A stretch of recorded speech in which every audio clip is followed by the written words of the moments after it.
മുഖിലാണ് എങ്കിലേ ഇബിലീസ് പോലും തോറ്റുപോകും നിന്നിലേ. മാഷാ അല്ലാഹ്. എന്തെങ്കിലും ഈ ഭൂമിയിൽ ഉസ്താദ് എത്ര നബിമാരുണ്ട്? 1,24,000 അമ്പിയാ മുസ്ലിങ്ങളായിട്ടുണ്ട്. ഞാൻ ചോദിക്കുന്നത് ഇപ്പോൾ സ്റ്റിൽ കണ്ടീഷനിൽ ഭൂമിയിൽ 2 നബിമാരുണ്ട് എന്നാണ് പറയുന്നത് അല്ലേ? ഇദർ നബിയും ഇല്യാസ് നബിയും. ആകാശത്ത് ഈസാ നബിയും പിന്നെ ഒരു നബിയും കൂടി ഇല്ലേ, മൂസാ നബി ആകാശത്ത് ഇപ്പോഴും ഉണ്ട്. അപ്പോൾ ഭൂമിയിൽ ഉള്ള ഇദർ നബിനെ എല്ലാ മുഹ്മിനീങ്ങൾക്കും കാണാൻ കഴിയില്ല മരിക്കുന്നതിന് മുന്നേ. അതായത് സലാം കഴിയുന്നതാണ്.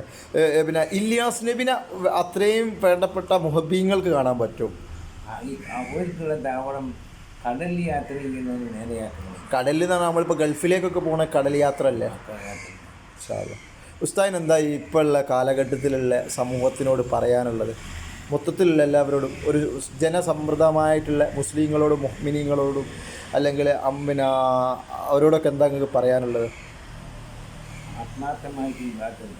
അതെങ്ങനെയാണ് ഉസ്താദ് ആത്മാർത്ഥമായിട്ട് ഇബാദത്ത് എടുക്കുക എന്നാൽ? നമ്മൾ 3 രീതിയിലാണ് പിന്നെ ചിന്താഗതികളുള്ളത്. ഉസ്താദ് പിന്നെ ഒരുപാട് ചികിത്സയും കാര്യമൊക്കെ ചെയ്യുന്നല്ലേ. പല മാനസിക വിഭ്രാന്തി, അതല്ലെങ്കിൽ പിന്നെ ഡിപ്രഷൻ, ഇതിനെക്കുറിച്ചൊക്കെ ഒന്ന് പറയാൻ പറ്റുമോ? കാണാൻ വേണ്ടി ചെയ്യുന്നതാണ് ആത്മാർത്ഥത. അല്ലാത്ത ഓ കണ്ടോട്ടെ അത് കാണാൻ അങ്ങനെ ഇല്ലാണ്ട് നേരിട്ട് അള്ളാഹു അതാണ് ആത്മാർത്ഥം. അതാണ് ഇബാദത്ത്. അത് ശരിക്കും അള്ളാഹു അവരെ കാണുക തെറ്റിൽ ചെയ്യും, അല്ലെങ്കിൽ അവർ അള്ളാഹുലേക്ക് കാണപ്പെടും അല്ലേ? ശരിക്കും ഞാനൊരു സംശയം ചോദിക്കേണ്ട, എന്തിനു വേണ്ടിയാണ് നിസ്കാരം ഉണ്ടാക്കിയത്? അസ്വലാത്തി എന്താണ് നിസ്കാരം കൊണ്ട് ഉദ്ദേശപ്പെടുന്നത്? കാരണം വെച്ചാൽ നിസ്കാരത്തിൽ നമുക്ക് പടച്ചോൻ എന്തെങ്കിലും ഇൻഫർമേഷൻ തരുമോ? അതല്ലെങ്കിൽ അള്ളാഹു സുബ്ഹാനഹു വതആല നമുക്കെല്ലാം എന്തെങ്കിലും ഇസ്സത്ത് നൽകുമോ, അല്ലെങ്കിൽ ഐഡിയാസ് നൽകുമോ? നിസ്കാരം അങ്ങനെയൊക്കെ ആണെങ്കിൽ ചില പരീക്ഷ തന്നു പോകും.